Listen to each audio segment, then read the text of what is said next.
Je me suis réveillé à 3h47, pas à cause d'un bruit, ni d'une lumière.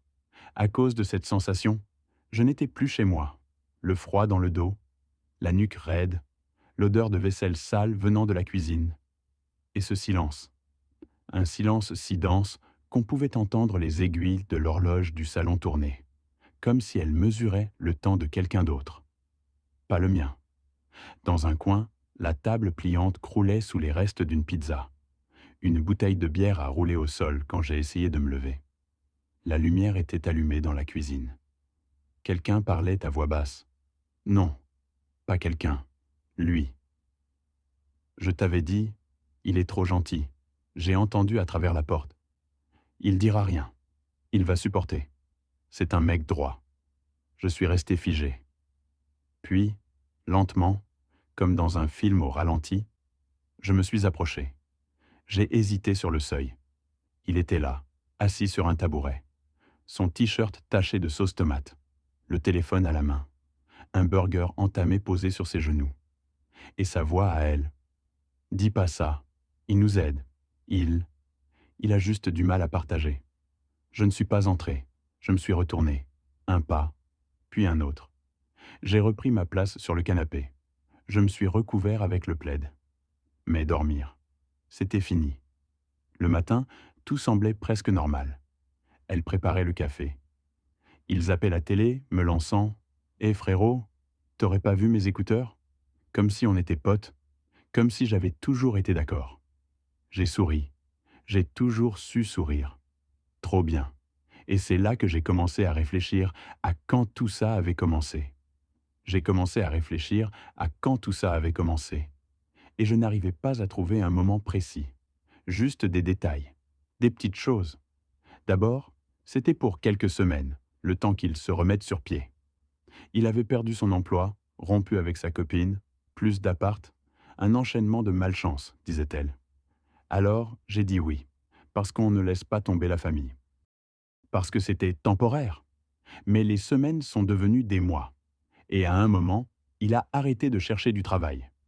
Il disait qu'il avait besoin de temps pour se reconstruire. Il se levait tard, passait la journée sur son téléphone ou devant la télé, la nuit il sortait. Et chaque fois que je disais quelque chose, elle me regardait comme si j'étais un monstre. Il traverse une période difficile, me répétait-elle. Il a besoin de nous. Nous. Mais ce nous me laissait dehors. Comme si j'étais le seul à devoir tout supporter. Je me souviens d'un soir où j'ai retrouvé mon rasoir cassé dans la salle de bain. Il l'avait emprunté juste une fois, mais évidemment sans me le dire. Et elle a haussé les épaules. Ce n'est qu'un rasoir. Un autre jour, je suis rentré plus tôt du travail. Il était là, assis dans le canapé, pieds nus sur la table basse, jouant à la console que je lui avais prêtée au départ pour passer le temps. Autour de lui, des canettes vides, des chips sur le tapis et une paire de chaussures sales que je ne lui avais jamais vues. « T'es déjà rentré ?» m'a-t-il lancé sans même détourner les yeux de l'écran. Je n'ai rien dit. J'ai juste continué vers la chambre. Elle était vide. Le lit défait. Plus tard, elle est rentrée avec 2 sacs de courses. « T'as encore fait des courses pour lui ?» ai-je demandé. Elle a détourné le regard. Il n'a rien demandé, j'ai juste pensé que... Je l'ai interrompu. Mon ton a trahi ma fatigue. Tu pensais que quoi? Qu'il allait cuisiner? Qu'il allait ranger derrière lui? Qu'il allait payer un jour? Elle a posé les sacs doucement, trop doucement. Pourquoi tu es toujours sur son dos? C'est mon frère. Et c'est là que j'ai compris. Ce mot. Frère. Il annulait tout. Je l'ai observé pendant qu'elle rangeait les yaourts dans le frigo. Chaque geste était calme, méthodique. Comme si elle enterrait quelque chose. Je me suis surpris à murmurer. Et moi? Je suis qui alors? Elle n'a pas répondu. La nuit suivante, je ne suis pas rentré. J'ai marché des heures dans les rues du centre, sous les lampadaires oranges, parmi les gens pressés, les visages flous, les cafés encore ouverts. À un moment, je me suis assis sur un banc face à la Seine. Le fleuve semblait figé. Comme moi. J'ai allumé une cigarette, bien que je n'ai pas fumé depuis des années. Et j'ai pensé, quand est-ce que j'ai cessé de vivre ici? Pas dans cet appartement, dans ce mariage. Flashback. Le jour où elle m'a dit qu'il allait venir. Je me souviens, c'était un dimanche. Il faisait beau, on buvait du café sur le balcon. Elle parlait vite, nerveusement. Je n'ai rien entendu de ce qu'elle disait. Je regardais juste la lumière sur ses joues et je pensais, je ferais n'importe quoi pour elle. Et je l'ai fait. J'ai mis mes limites de côté, ma paix, mon espace, mon respect. Parce que je croyais que ça faisait partie du deal. Aimer, c'était sacrifier un peu de soi. Mais maintenant, je me sentais vidé, rongé. Un soir, je l'ai vu glisser discrètement un billet dans sa veste. Il ne l'a même pas remercié. Il a juste dit « T'en as pas un deuxième ?» J'ai promis de rembourser un pote. J'ai croisé son regard à elle. Elle était gênée. Mais elle n'a rien dit. Et moi, j'ai avalé ma colère comme on avale un verre de poison. Lentement. Et c'est là que j'ai compris. Pas d'un coup, pas comme un éclair, mais comme une lente fissure qui finit par briser tout. Ce n'était pas lui, le problème. C'était elle. Et le silence que je gardais depuis des mois, ce silence me tuait plus sûrement que ses insultes déguisées en blagues ou que ses chaussures sales sur mon tapis. J'ai commencé à noter. De petites choses. Dépenses. Paroles. Comportements. Non pas pour l'accuser, pour ne plus oublier, pour me rappeler que je n'étais pas fou et que, peut-être, j'avais le droit d'exister aussi.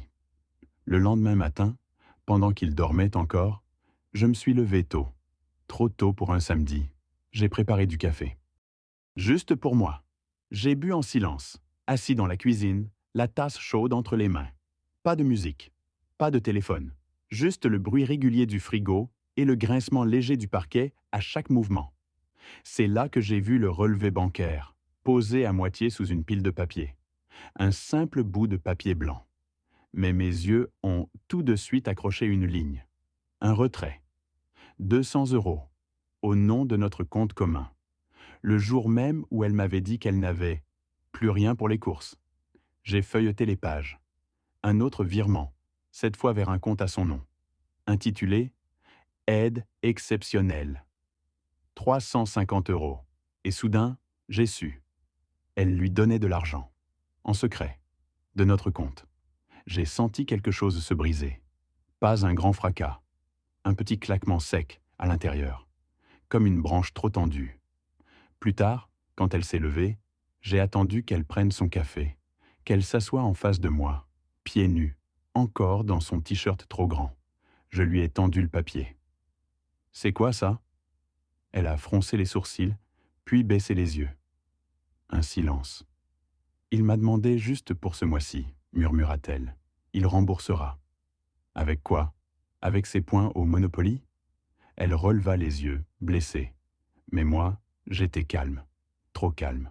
« Tu savais que je serais contre, alors tu l'as fait sans me le dire. » Elle ne répondit pas. Et c'est là que j'ai fait le premier pas. Pas vers elle, vers moi. « J'ai besoin qu'il parte, » ai-je dit. Elle secoua la tête tout de suite. Réflexe. Il n'a nulle part où aller. Ce n'est plus mon problème. Un silence. Puis, « Tu me demandes de choisir ? Non ? Tu as déjà choisi. » Elle s'est levée. Sa chaise a raclé le sol. Elle est sortie sans un mot.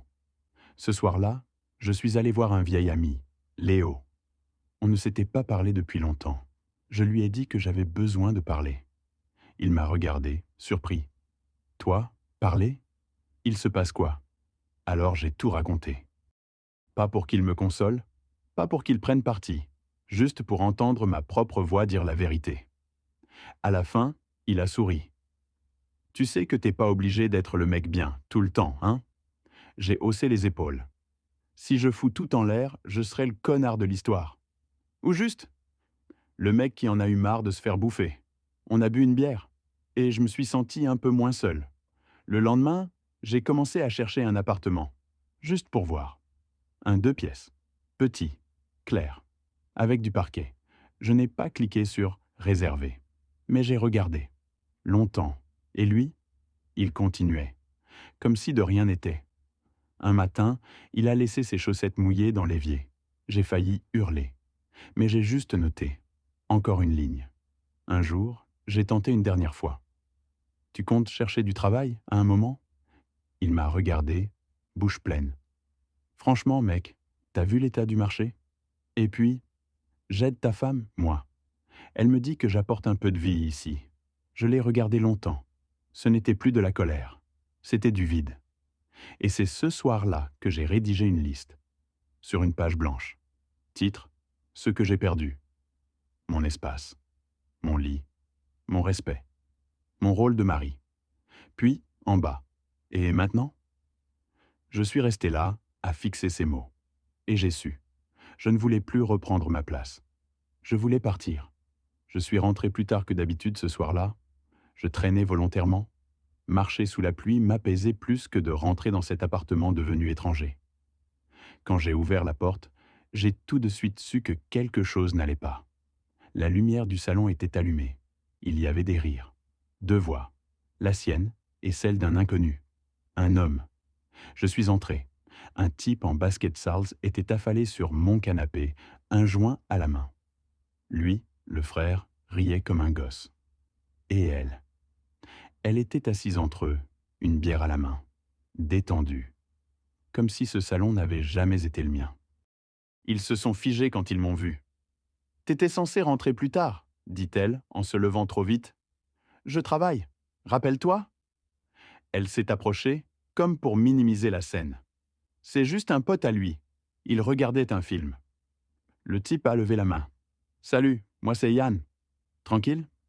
Je n'ai pas répondu. Je suis allé dans la chambre. Ma chambre. J'ai ouvert l'armoire. Une pile de ses vêtements à lui. Son sac de sport au pied du lit. Mon tiroir, vidé. Ma brosse à dents, déplacée. Mon parfum, utilisé. Il avait pris toute la place. Elle est entrée. M'a suivi. « Tu ne peux pas continuer comme ça, » ai-je dit. « C'est plus vivable. » Elle s'est adossée à la porte. « Tu dramatises tout. C'était juste une soirée. » « Non, c'est tous les jours. C'est ma vie qu'on a effacée. Elle s'est tue, et c'est là qu'elle a lâché.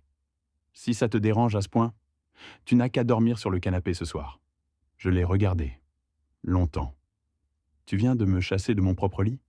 Juste une nuit. Il est malade. Il a besoin de calme. » Je n'ai pas répondu. Je suis sorti. J'ai claqué la porte derrière moi. Je suis allé marcher. Longtemps. Je me suis assis sur un banc, trempé, glacé. Mon esprit hurlait, mais mon visage restait figé. J'avais l'impression d'être un figurant dans ma propre vie. Cette nuit-là, j'ai dormi dans la voiture. Je n'ai pas pu affronter le canapé. Le matin, en rentrant, il m'a lancé « T'as dormi où, bro ? Tu pues la pluie. » Je suis passé devant lui sans répondre. J'ai pris une douche glaciale. Elle n'était pas là. Partie au travail, sans doute. Ou ailleurs. J'ai ouvert un tiroir, au hasard. À l'intérieur, mon agenda, celui que j'avais perdu il y a 2 mois. Je l'ai feuilleté. Une page était arrachée. Celle du 12 avril. Le jour où 400 € avaient disparu de notre compte. J'ai compris. Il avait vu le code. Et elle l'avait couvert. J'ai ri. Pas un vrai rire. Un râle, sec, tranchant. Je me suis regardé dans le miroir. Cerne, traits tirés, regard vide. Et j'ai eu peur de moi-même. Je me suis assis sur le bord du lit. Autour de moi, le désordre d'un homme qui n'était pas moi. Et j'ai senti au fond monter une peur plus grande, celle de ne plus jamais me retrouver. Puis, je l'ai entendue rentrer. Elle m'a appelé. Je n'ai pas répondu. Elle est entrée dans la chambre, a vu mon visage, a compris. « Qu'est-ce que tu vas faire ?» a-t-elle murmuré. Je me suis levé. Je vais récupérer ma vie. Et je suis sorti, sans claquer la porte, sans regard en arrière. Mais ce jour-là, j'étais au plus bas. Pas parce que je partais, parce que j'avais attendu si longtemps. Je n'ai rien emporté. Pas de valise, pas de vêtements. Juste mon portefeuille, mes clés et cette feuille de papier où j'avais écrit « Ce que j'ai perdu ». Je suis allé chez Léo. Il m'a regardé sans poser de questions, m'a tendu un jeu de drap propre, m'a dit « Tu restes aussi longtemps que tu veux ». La première nuit, je n'ai pas dormi. Trop de bruit dans la tête. Les mêmes images en boucle, son regard fermé, le canapé envahi, les rires d'étrangers dans mon salon. Le lendemain, j'ai coupé l'accès à notre compte commun. Je n'ai rien dit, pas de message, pas d'explication, juste un acte froid, précis, nécessaire. 3 heures plus tard, elle m'a appelé. 3 fois. J'ai laissé sonner. Puis un SMS. Tu fais quoi? Il a besoin de ses médicaments. Je n'ai pas répondu. Et c'est là que j'ai compris. Elle ne m'appelait pas pour moi, pour nous. C'était toujours pour lui. Le soir, Léo m'a proposé un whisky. J'ai accepté. On a parlé. Pas de tout ça. D'autres choses. Vagues. Lointaines. Et puis, entre deux silences, il m'a dit « Tu sais, t'étais devenu quelqu'un d'éteint. Même au boulot, on le voyait. Tu disais jamais rien. Mais on savait que t'étais ailleurs. » J'ai haussé les épaules. Je voulais juste que tout tienne. Et à la fin, c'est toi qui t'es effondré. Il avait raison. J'avais tout misé sur la paix. Mais la paix sans respect, c'est juste de la soumission. Le lendemain, j'ai trouvé un appartement. Petit, lumineux, un coin cuisine, un matelas à même le sol. Le silence y était propre, doux, pas hostile. J'ai signé le bail. Le surlendemain, elle est venue à mon travail.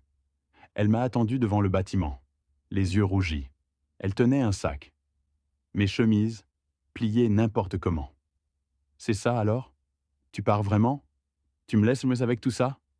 Je l'ai regardée. Non. Je te laisse avec tes choix. Elle a voulu parler, justifier. Mais je voyais déjà qu'elle ne comprenait pas.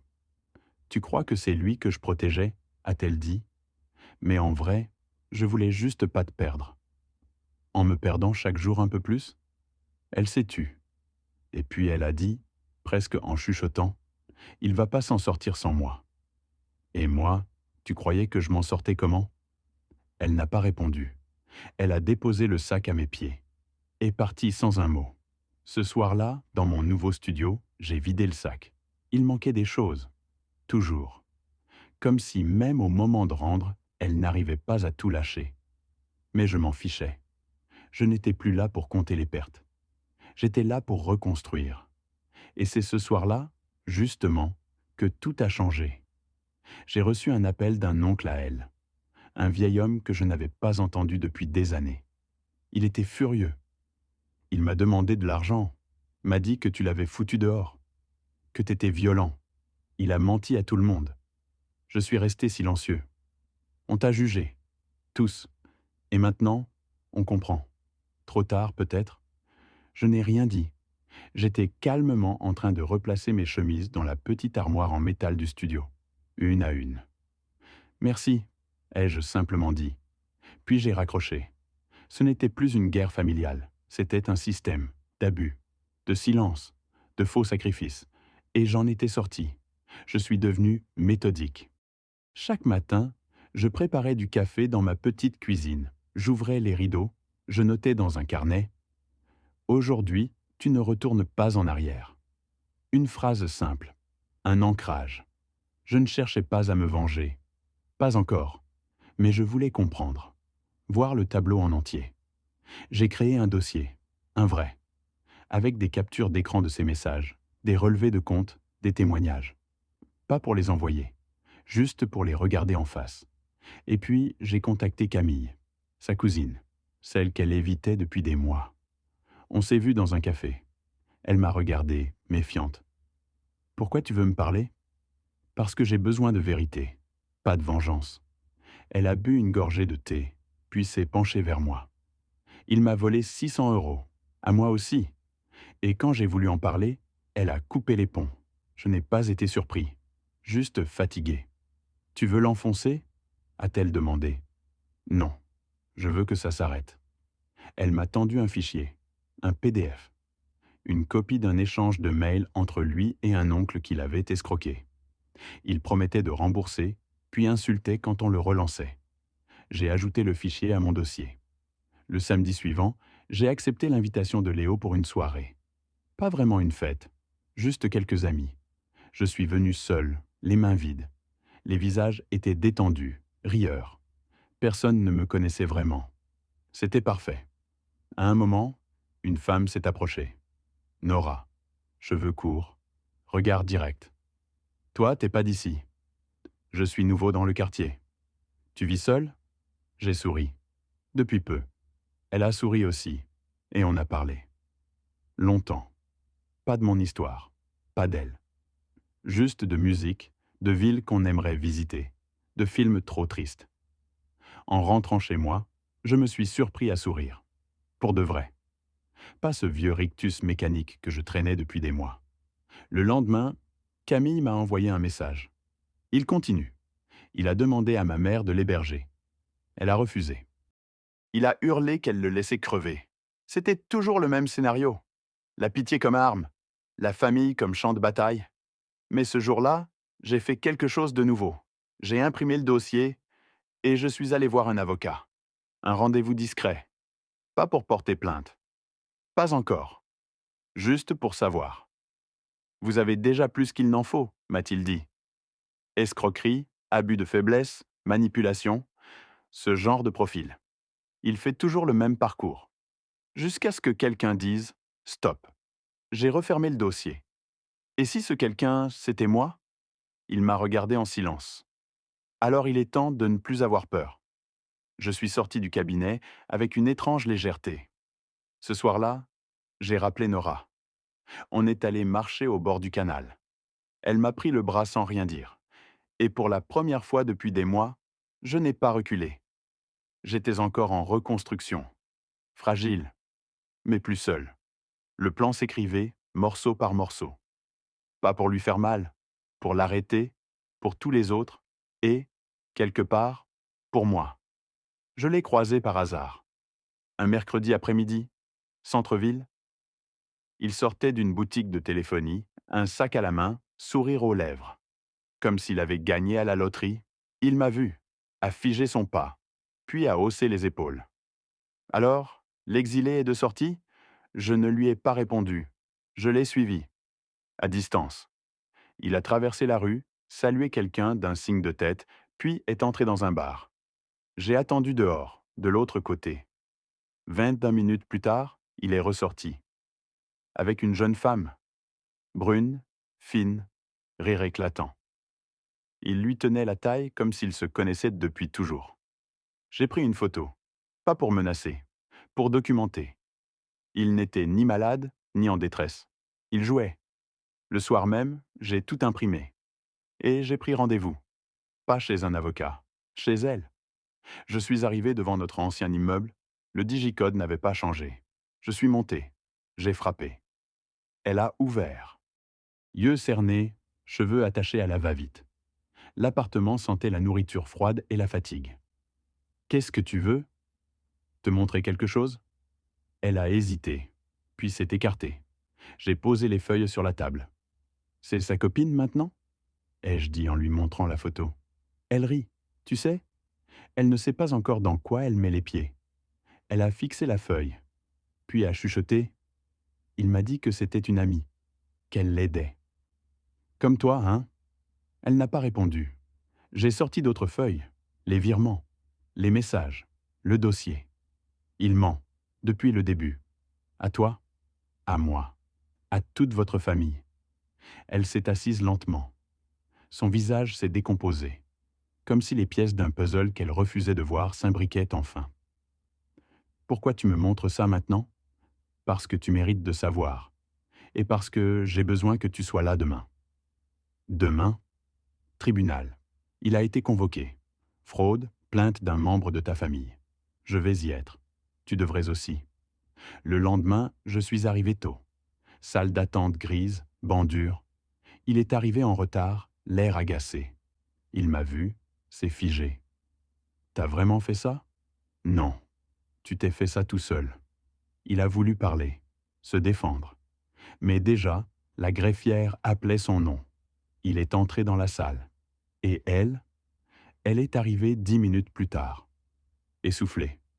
Mais elle est venue. Elle s'est assise à côté de moi. On n'a pas échangé un mot. À l'audience, il a bafouillé, tenté de jouer la victime. Mais les documents, les preuves, les témoignages, tout était là. Même sa voix tremblait moins que son arrogance. À la sortie, la foule se dispersait. Lui, il a fui sans se retourner. Elle, elle est restée debout, silencieuse. Merci, a-t-elle dit. Je ne voulais pas voir. Moi non plus. On s'est regardé. Longtemps. Puis elle a murmuré. Et nous? J'ai reculé d'un pas. Il n'y a plus de nous, pas après ça. Elle a hoché la tête, les yeux mouillés. Mais pas de colère. Pas de cri. Juste un accord muet. Je suis parti, sans me retourner. Pas parce que je fuyais, parce que j'avais fini. 6 mois plus tard. Je sors tôt. Le café du coin me connaît maintenant. Le patron ne demande plus. Il sert un allongé, 2 sucres. Je m'assois dehors, même quand il fait froid. J'écoute les bruits de la ville se réveiller. Ce matin-là, un message. Inconnu. Il a encore demandé de l'argent. Cette fois, à mon fils. Il a 16 ans. Je supprime sans répondre. Un peu plus tard, je passe devant l'ancien immeuble. Pas exprès. Pas pour vérifier. C'est juste le chemin. Les volets sont fermés, la boîte aux lettres déborde. Elle n'y est plus. Je continue à marcher. Chez moi, les murs sont nus, propres. Une plante verte tient bon dans un coin. Un livre entamé traîne sur la table basse. Personne ne me l'a pris. Je m'assieds. Regarde le carnet sur le bureau. Celui où j'écrivais pour ne pas oublier. Dernière page. Tu peux rester cette fois. Je ferme le carnet. Puis, j'allume la bouilloire. Le silence est net, rond. Il ne fait pas peur. Je regarde la feuille de thé infusée lentement dans l'eau chaude. Et je souris.